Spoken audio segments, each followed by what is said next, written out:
সব সিনেমাটা আমি করতাম না। কেন করতাম না? আমাকে নেওয়া হলে আমি করতাম না।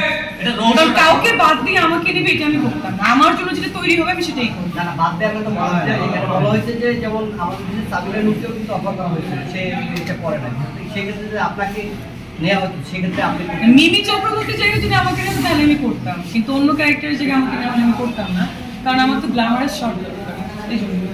আর আমার জন্য যেটা তৈরি হবে আমি সেটাই করতাম, বাট তারপরে আমার মনে হয় না আমি তুফানটা করতাম, আমি আমার সিনেমাই করতাম।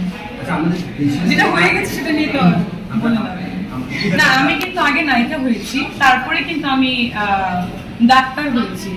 আর অ্যাকচুয়ালি একটা প্রবলেম হচ্ছে দেখেন, এই যে আমি মাঝখানে যখন ফার্স্টে 14তে কাজ করলাম, আমার লাভ স্টেশন সিনেমা বাপ্পির সাথে ছিল, সে সময় বাপ্পি মানে বাপ্পি মনে হয় শাকিব খানের পরে কিন্তু বাপ্পি একটা অন্য ব্যাপার ছিল, সবাই জানে 14 সাল থেকে 16 সাল পর্যন্ত ওর সঙ্গে শিডিউল নেওয়া কিন্তু একটা অন্য ব্যাপার ছিল।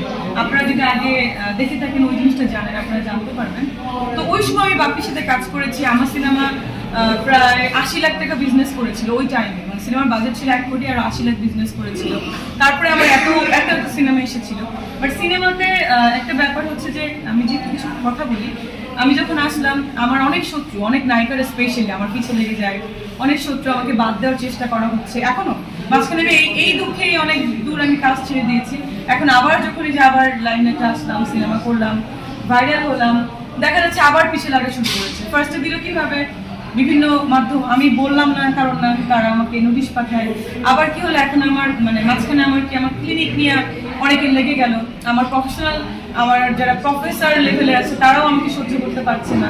তো এগুলো খুবই দুঃখজনক, কারণ আমি আমার ক্যারিয়ার, আমার মেডিকেলে আমার ক্যারিয়ার অনলি 3 বছর। যদি একটা প্রফেসর আমার বাবার এসে সে যদি এখন আমার সাথে লাগতে আসে, এটা খুবই দুঃখজনক একটা ব্যাপার, মানে আমি খুবই দুঃখ পেয়েছি এখানে। তো এটাও সেও অন্য নায়িকাদের ইন্দোলেন্টে করেছে, আমিও সেটা পেয়েছি, খবরটা পেয়েছি। তো যাই হোক, নাম বলবো না, নাম বলতে ভালো লাগে না। সেরকম নায়িকারাও দেখেছি, সিনিয়র নায়িকার অনেক বছরের ক্যারিয়ার, আমি আসছি, তারা নিজেদের ক্যারিয়ার ডেভেলপ না করে আমার পিছিয়ে লেগে যাচ্ছে। মানে আমার মনে হয় যে আমি মনে হয় তাদের থেকে অনেক সুন্দর, বা আই হ্যাভ মানে মোর দ্যান, মানে তাদের থেকে বেশি কোয়ালিটিফুল। এই জন্য মানে কেন লাগবে এত নায়িকা থাকতে? গিফট করেছে সেটা না, মানে কি আমাকে, আমি যে ফোন ইউজ করি আমাকে গিফট করে, তো গিফট আসলে যে আমার মনে করেন মানে বয়ফ্রেন্ড বা আমার ফ্রেন্ড এরকম না, আমার ফ্যামিলির লোকও তো আমাকে গিফট করতে পারে না, আমার কাজিন, আমার রিলেটিভস, আমার আব্বু, এনিওয়ান। আর আমি ব্র্যান্ডেড ড্রেস পরতে পছন্দ করি, আজকেও পরে আসছি, এভরিডে পরে আসছি, শুটিংও করি এভাবে। সব থেকে লাক্সারি করে সেটা বলি আমি, বলেছি আমি যেটা ইউজ করি একটু লাক্সারি হয়, ব্র্যান্ডের জিনিস হয়। সব থেকে লাক্সারি আমি কিভাবে ইউজ করবো, লাইক এলভি, লুই ভুইটনের একটা ব্যাগ আমি সেদিন দেখলাম দুবাইতে যে 80 লাখ টাকা, একটা দেখলাম 2 লাখ টাকা, সরি 80 লাখ টাকা, দেখলাম 2 কোটি টাকা। সো আমি কিভাবে এগুলো ইউজ করবো, বা আমাকে গিফটও মনে হয় না এত এক্সপেন্সিভ গিফট এখন কেউ দিবে। যদি দুবার কোনো মানে শেখ মানে লাইক কি বলে এটাকে, দুবারের বাচ্চার ছেলে মেয়ে হলে বিয়ে করলে তারা হয়তো আমাকে দিতে পারে।